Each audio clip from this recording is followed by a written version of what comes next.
this is the betting odds are that that this is going to be October, so whenever they release the final rule for 32 CFR, and if that's the case, that puts us at the beginning of the year 2025.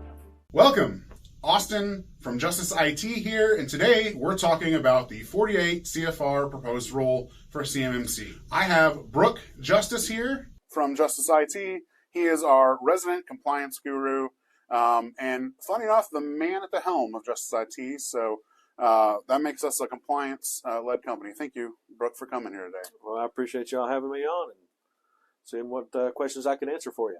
Absolutely. Well, let's get into it. Okay. So we're getting a lot of questions for our customers with this new change that just came out last week. And so we thought we'd sit here and just hit you with some questions that they have and that we developed here internally looking at the compliance. First one I've got for you is, can you explain the key updates in the new 48 CFR proposed rule and how they differ from the existing regulations we already know about? Sure, absolutely. So the most critical update or aspect is that it makes CMMC very real for everybody involved. We've now got it's a proposed rule. It's not gone final, of course, but we've got a proposed rule that puts CMMC 2.0 in effect on contracts. So it's real now. So it's going to happen. No more putting it off. No more, next year. So so you pair this. This is a 48 CFR rule. Puts it in effect on contracts. You pair this with the 32 CFR rule that just came out at the end of the year, the proposed rule. It's not final yet. And so with the potential effects with ESPs, external service providers, that it has, there's some very critical things that have yet to be answered that will be answered with that. And that's a whole nother topic. We can discuss that in another video or something. But the one other critical aspect is really nothing new. It's something that's been out there, but they rephrased it, or they called it out in this one here as the flow down rule. So this CMMC flows down from contractor to contractor to contractor, following CUI and FCI. Okay, yeah, that makes sense. Okay, next one I've got for you is, what are the most significant challenges that DoD contractors will face in complying with the new CMMC 2.0 requirements under the 48 CFR rule? Well, the most significant challenge will be that you now actually have to pass a certification. Yeah. to get be CMMC level 2. You have to be certified. You have to pass that certification, and you have to do that and able to get that business. And what we know so far, there's nobody who's certified yet, so nobody's gone through those assessments. However, the joint you can do a joint surveillance voluntary assessment, JSVA, and so you can either volunteer for that, hence the voluntary portion of that, or I think some are voluntold that they can do that. So those people who go through that JSVA, there's a little bit of leniency there because there's still some questions about CMMC, and it's the government making judgment calls. That's not going to be available whenever the certification process actually comes out and is the law. So the second biggest challenge is really for small businesses. We're a small business. There's a lot of our clients that are small businesses. Is really just for them to be able to afford this, just to afford the certification alone, the first certification. And that happens once every 3 years, but it's still a chunk of money to be able to afford. And to go along with that, not only the cost of the assessment, but all the documentation. There's documentation, and there's documentation, and then there's more documentation. So of course. those are some of the challenges. Okay, awesome. Thank you for that. Can you walk us through what the timeline is for the implementation of CMMC 2.0 from the publication of last week's proposed rule to the actual full enforcement of it? Sure. So the 48 CFR, and remember this puts CMMC into effect on CMMC 2.0 into effect on contracts, on new contracts. So really, if you go back to the 32 CFR that was released at the end of December, that's the one that defined CMMC 2.0. It's still a proposed rule. That one ought to go into effect somewhere around Q1 of 2025, somewhere around then. And so at that point, Q1 of 2025, we'll have assessments available. You can schedule an assessment at that point, and a certification assessment, and get certified. But they won't be required on the contracts until that 48 CFR goes final, which will probably, if the government holds true to their timeline, usual timeline on the way all this goes, it'll probably be the end of Q3 or maybe in Q4 when that goes live of 2025. Okay.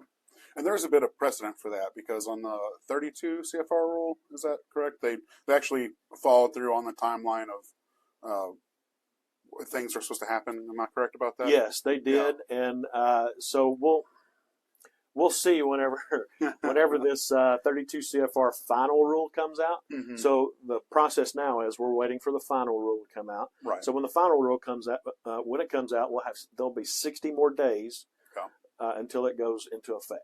And so that they're expecting everybody, I guess Vegas is, the betting odds are that that this is going to be October. So whenever they release the final rule for 32 CFR, and if that's the case, that puts us at the beginning of the year 2025.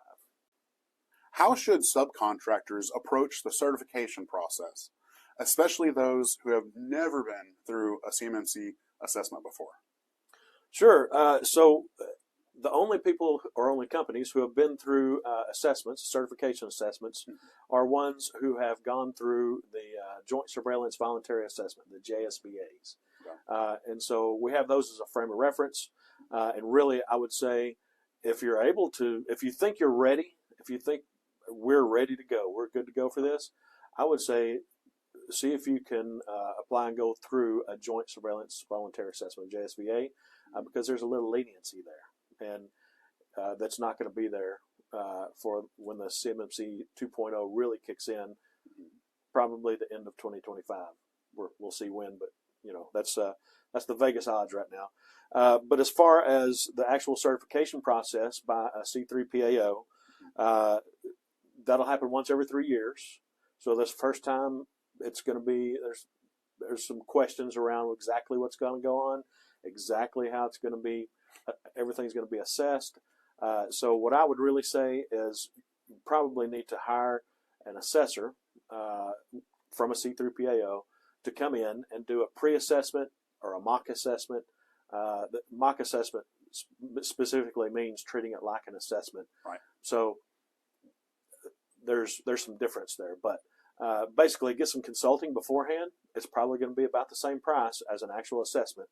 But it'll be well worth your time, because if you do go through that certification assessment and you happen to fail it, and it's something significant that you can't fix in the correct timeline, then you're just done. You're out, and you have to go through that whole process again. The assessors and the C3PAO can tell you what you failed, but they can't tell you how to fix it. They can't do any consulting. So you can go back through that again and then potentially fail it again if you didn't fix it properly. So I would really, really suggest hiring somebody to come in ahead of time to do that. It's also very worthwhile to look at organizations that are certified, that can come in as certified as a CMMC certified professional or a CMMC certified assessor. Same sort of thing I was talking about a minute ago, but if they can come in and help you prepare and help you be there and not just help you with the assessment portion of it, those are really important things to do to get ready. Okay. It's like taking a practice test before you go. Oh, absolutely. Yeah. Except this practice test cost a lot more. So. Well, that's true. Yeah. All right. So what role do prime contractors play in ensuring their subcontractors are compliant with these CMMC requirements? So any prime contractor, that is a contractor who gets a contract directly from the government, is responsible to make sure that their contractors, their subcontractors, are all compliant, or in this case, we're speaking about CMMC Level 2 certification. So they're responsible to make sure that all of their subcontractors are CMMC Level 2 certified.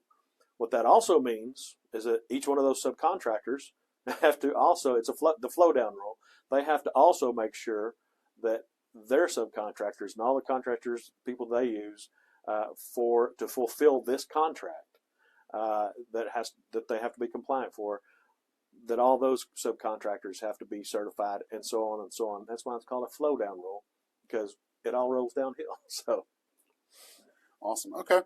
So I think we've kind of got the housekeeping out of the way. We've talked about the easy to answer questions for the 48 CFR rule and really put the rule in context for us. So I'd like to go into some more uncomfortable questions that our customers have for us that are the ones that we really care about. Right. So let's just get it started. So given the complexities and costs that you mentioned associated with this CMMC 2.0 compliance, how would you respond to the concerns from small businesses, specifically all businesses as well, that these regulations may push them out of the defense contracting market? Well, I could tell you that I've not ever heard that before, but I'd be lying to you. Right. I've heard that from several of our clients, and we're a lot of times we're the bearer of the bad news, so we get the brunt of it, and we say, please don't shoot the messenger, but it's a very good question and a very real concern. So the DoD says that it will cost small entities about $107,000 for the certification, and that's just a certification. That's not to prepare for it. That's part of that is preparing for the certification, but that's not all your services to be compliant. Everything you have to do to stay compliant. That doesn't include any of that. So just for the certification assessment, $107,000. After looking at their costs and talking to several assessors and see-through PAOs and other people that do what we do, that's probably about right for small entities, and it'll go up for larger entities. It scales well, so the bigger you get, it doesn't mean if you're double the size of a small entity, you're going to pay double. But so really what a lot of our clients are saying is that they want to be ready. They want to get certified as soon as they can because they want to use this basically as a marketing opportunity, right? To be able to get more business, because if you're one of the first on the bandwagon to be certified, then you're gonna have an easier time getting those contracts. If the DoD, if you can say, DoD, here it is, here's my certification, and I'm good to go. Guess what? You're going to be the easy company to work with. So for those that go through that certification process and do that, it's a really good thing. Also, to go back to the JSVA, that's why a lot of companies, I say a lot, there's not a lot of companies that are going through it, but the companies that are going through the JSVA and are actually voluntary, those companies are doing it because they want to get ahead of the ball.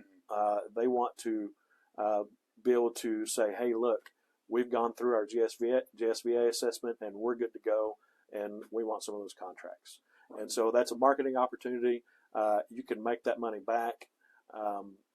It's work. I'm not going to lie. It's a lot of work, a lot of documentation, but when you get that defense work, it's going to be, at least should be worth it. Right. Yeah. Those are some brave souls, but they'll probably get some of the first contracts.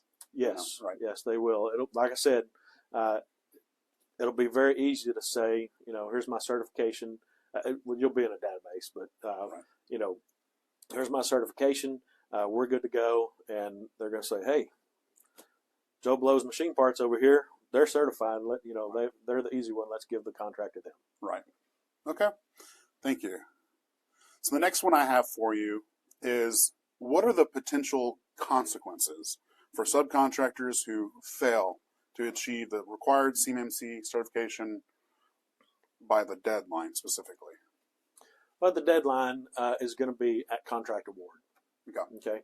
So that's what the proposed rule says. That's what we've expected all along. But if you don't have that certification by contract award, guess what? You don't get it. That's the ramification. That's the consequence if you don't if you're not certified by the time that contract is ready to be awarded. So you won't get that. And they so with the economy like it is, I would rather be in a boat of being able to get those contracts than miss out on those contracts. And it can be 25% of your business or 95%. And that's still a significant chunk of 25% is still a significant chunk of your business to lose. Right. So it's a very important thing to be certified and to be there beforehand. You always got to plan for those oopsies. It's taken us longer to get certified than I thought it would because we've got to do X, Y, or Z. So, and depending on how many people have to get certified at a certain time frame, there may be a crunch time and a wait list. So you can't leave that till the last minute. Right. So I think the real risk, if I'm understanding you correctly here, is the cost of not being prepared when this actually comes through, in terms of the contract obligations and the timeline associated with getting ready, because it takes so long to get ready that you don't want to leave it to the last minute because then you're months behind the ball. Is that right? Yes, absolutely. Yeah. Bottom line is, if you're not ready, the risk is that you'll lose out on contracts. Right. Okay. So how does the government plan to enforce these new CMMC requirements? And what recourse do subcontractors have if they believe they're unfairly assessed or penalized? Well, the way to enforce these new CMMC requirements, it's certification. So, you come in, the assessor comes in and certifies you once every 3 years, and that is the process by which they enforce the CMMC guidelines. So it'll be enforced by C3PAO once every 3 years, and then a principal or executive of the company, somebody important. It can't be a lowly IT guy. Right. In fact, we've said this at other times, but this is not an IT issue. It's a business issue, right? Right. So, but it's got to, anyway, an executive or a principal has to attest to it every year and say, I promise, that, that we still meet this. So, so if you think you've been unfairly assessed, the time to address that is before the assessment is over.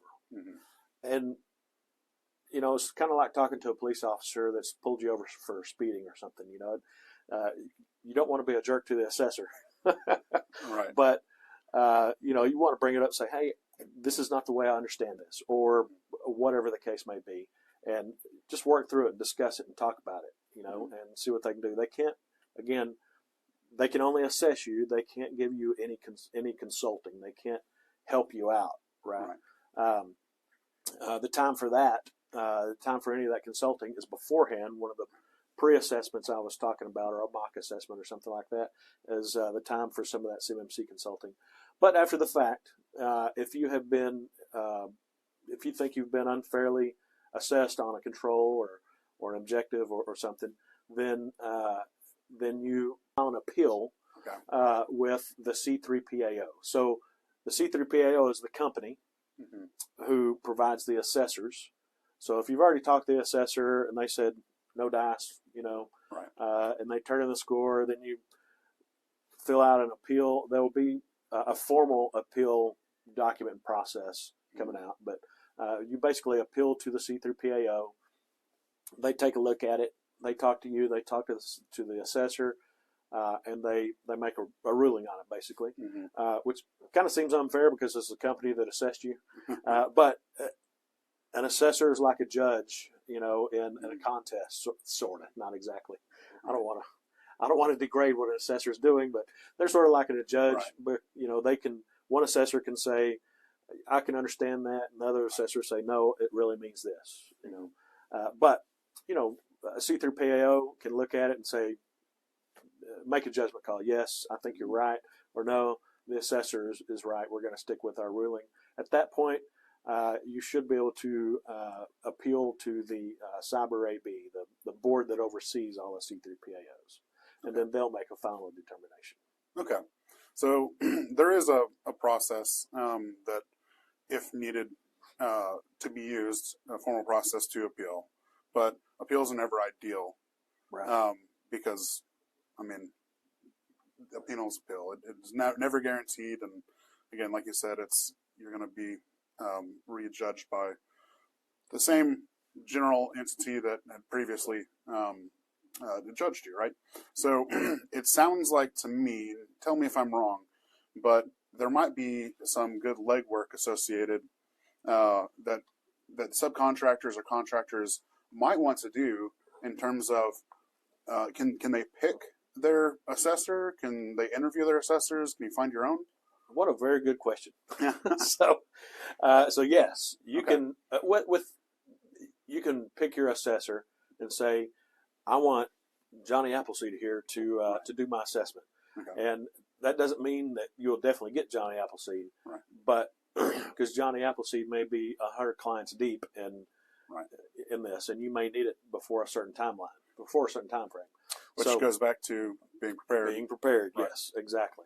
So the reason I've gone to a lot of CMMC conferences, talked to a lot of assessors, and one of the things that I'm really afraid of for us and our clients is getting one of those jerk assessors. You know, they just want to stick it to you. You know, no offense to assessors, but there's always 10% of people, right? People are people, right? Yeah, there's good people in everything. There's bad people in everything, and I'm not that they're bad, but they're very strict in the way they assess everything, the way they do everything. So, so we want to look for those assessors that not anybody that'll skirt the rules, but absolutely not. Yeah. But people that will understand and understand how you've done things, have some idea of technology and all that kind of fun stuff. And so through going through these assessments, going to these conferences and talking to a bunch of assessors and all that kind of fun stuff, we've actually identified some assessors that we want to work with, and we've also identified some that are great people, but we'll probably call on somebody else. So, and it's good to have a few of them to be able to choose from, and so we've got a few names of people we want to work with. So yes, you can absolutely choose. Doesn't necessarily mean, because of the reasons I said a minute ago, that you'll get that one, but yes, you can choose. Right. So. Good idea. Never to skirt any rules, of course. Oh, of course. But it would be ideal to do the legwork, be prepared, get certified early, so that way you can find somebody that's going to be very studious about it, but also very understanding and be able to interpret the rules in the proper ways. So, and not hold you so close to the fire with such strict enforcement that it's going to hurt. Right, exactly. Okay. The only other thing I'll reiterate, not add, but reiterate, is that along with the preparedness that we've been talking about and hammering on, and several of these questions, it's starting to be a theme. I think there is a theme there. So, but is to get those is to start early, be prepared, hire that assessor to come in and help you with the pre-assessment. Even if you've got a company like us who are certified, who've gone through this, been involved in it for several years, for that first go round, it's really good idea to get somebody to come in and do a pre-assessment and to bless you and say, yes, I think you're good, and you should. Nobody can guarantee anything.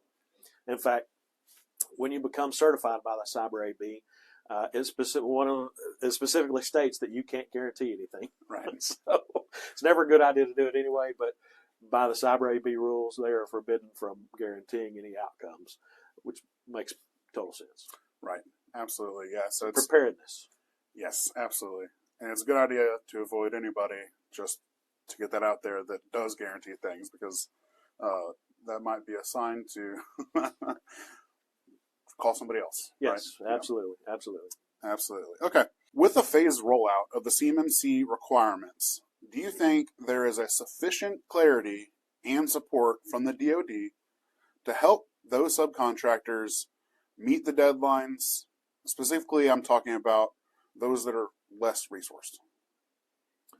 Well, to be fair, at this point, no, I don't think that there's enough clarity in some of these important points, especially some of them with this proposed 32 CFR rule with ESPs, external service providers. Okay. So I don't think there's enough clarity, but fear not, because that 32 CFR rule, the final rule, should be out towards the end of this year, and at that point we'll definitely have some clarity around that. So as for DoD support, so the support they provide is information overload, basically. There's tons of information. You know how the government is; they're very wordy on everything. And the thought that they have given enough warning on compliance. So they've been warning you since 2017 that you have to be compliant with NIST 800-171. So things have changed over time, but really the base rules, the base controls that you've had to comply with ever since the end of 2017 have not changed. There's a few little things have changed here and there. CMMC program itself has changed, but the controls really have not significantly changed. We always also hear of grants and nonprofits that help with that can help companies. When you really look into it, normally what that means is they'll help you, but you still have a lot of legwork to do. So that's not to bash any of those nonprofits. They help you understand and all that, but you still have it's not a magic bullet. So there is that help out there, but you still have a lot of legwork to do. You have to do all the work. Yeah.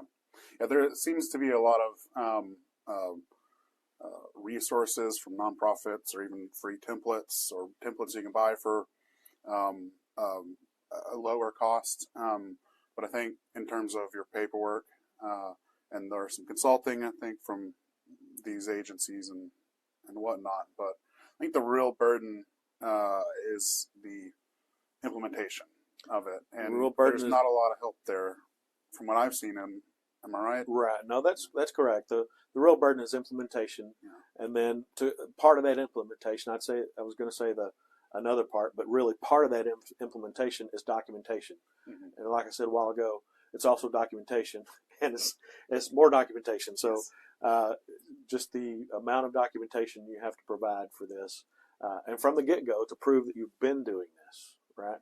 Because this isn't a once and done thing. Yeah. This is something you manage on a recurring basis. The other thing that the DoD says that they've done in the phase rollout to help with small entities is really the phase rollout itself. They definitely refer to that. And out of the 60,000 or 60,000 entities that are contractors that they have, there's going to be 1,100 the first year. So that's a very small percentage that have to be level 2 certified.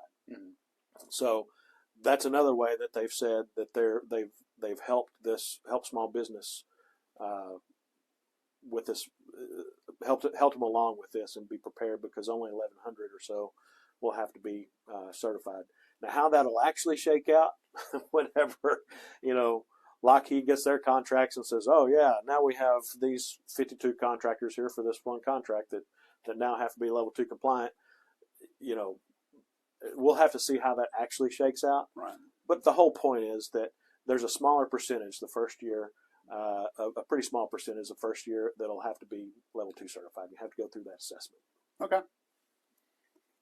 What do you believe the biggest misconception is about CMMC 2.0 compliance among subcontractors, and how they can overcome it? Well, the main misconceptions and misunderstandings that I see are, some of them are kind of subconscious, I guess. But really, those are that you can do it in your spare time. You can do your regular job, and then you can finish this as you have time, or you don't need to hire anyone, which kind of goes in with that. Or you just have to follow a checklist. Just give me the checklist. I just need to know what I need to do. That's not a checklist, sorry. So those are the main misconceptions. The fact that there are 110 controls and 320 objectives that make up those controls should help you understand that your more spare time, that it's more than spare time will allow. This also requires some deep understanding of those controls and those objectives and how they apply specifically to your instance, right? So if you hire somebody to help, even though it may be expensive, it'll help you shrink that timeline. It'll help you make sure that you get those controls addressed as they should be, those objectives addressed as they should be. And this certainly is not a checklist of things that you can do to implement and check off, of course. In actuality, I guess we do try to make it as much of a checklist as possible because you want a repeatable process. Right. Otherwise, if everything is 100% custom, then it gets really expensive really fast. So you want a repeatable process. So in essence, you do have sort of a checklist, but you have to apply it to each unique environment. Right. Some people will have, some stuff they have to keep on premise. That's very common in manufacturing. Some people will be able to put everything in the cloud, right. And then there's going to be a lot who are hybrid. So, but we do have, a repeatable process, but it's not necessarily a checklist, but it's a repeatable process. Right. Yeah. So maybe checklist won't cut it, but a systemized approach to your business is. Yeah, that is a very good way to put it. Yes, absolutely. I think that stands to reason because I think I filled a lot of the first time calls from our customers, and I'm usually the first face they see. And I think the most common thing I hear is I'm overwhelmed and frustrated at trying to do this myself, and so I finally decided to reach out. Yes, I think that's probably about 100% of our clients that have reached out to us is they try to do this themselves, and then. Yeah, they just got overwhelmed and decided they needed help. Absolutely. Last question I have for you is if you could give one piece of advice, one takeaway for this video to DoD subcontractors preparing for CMMC 2.0 compliance, what would that be? Don't wait. Okay. So don't wait, whatever you do. This is not something that can happen overnight or even in a couple of weeks. Back in the day before the certification part of this assessment, you could be compliant in 2 weeks. Yeah. We could come in and help you out. We could give you your SSP, your POAM, all your policies and your plans, and say, there you go. There's your roadmap. There's what you got to do. Now you're compliant. But that is no more. Yeah. So it's you have to actually go through that POAM and finish everything, and then now there's more documentation than you can shake a stick at that you need to prepare. So it's a lot different in that manner than it was back when it all started. So in other words, a lot of work. So again, preparedness is the word of the day. So don't wait. Be prepared. Get prepared early. And the other thing, I know you didn't ask for two things. I'll take it though. But the other thing really is, I have to say it one more time, it's documentation. And it's also documentation, and it's also documentation, and it's, most frankly, more documentation. So there's kind of a theme there. Don't wait, and it's a lot of documentation. Right. At the end of the day, the only thing that will prove to an auditor or an assessor that you've been doing what you're supposed to be doing is the documentation to prove it, right? It is. Yeah. It is. So, absolutely. Absolutely. Yeah. It's. I know you didn't ask anything from me, but I would like to share. You brought up how burdensome this has become since 2017 to now. Going out there and talking to other IT providers, ESPs, and implementers. Specifically in the IT space, what I hear is We're no longer doing that. So you're actually seeing a lot of service providers in terms of more of the IT side exiting Yes. the field just because it is burdensome now, because you actually have to do things and comply and prove it. So There is, I've heard that from a lot of our, a lot of other of our friends and compadres who are in this IT business. We have some CMMC clients, and we're just not doing this, and they're going to have to go find somebody else. Yeah. It is burdensome, and for small businesses, it is hard. So there's a lot of them that are saying that, and this 32 CFR rule, depending on how it ends up treating ESPs, external service providers. With that definition, we're an external service provider, but also the companies we use for services like SIM for log management and security operations center. For a lot of those businesses that we use to fulfill those parts of CMMC compliance. Out of all of our vendors that we use, there's only a couple of them that said, "Yeah, we're doing this, and we're going to be ready with you." So that means there's going to be a change on the service provider side as far as the underlying tools and how you address this. So there's going to be some big changes coming along. Awesome, thank you. Thank you, everybody. I think that's all we have here today. Thank you for making it this far, if you have. And if you want something to take home to reference later, so you don't have to watch this video again, we should have down below a report that goes over everything on the 48 CFR rule, summarized and a little bit in detail. So you can download that and take it with you, show your boss, reference it later. It should all be there. All right, there we go.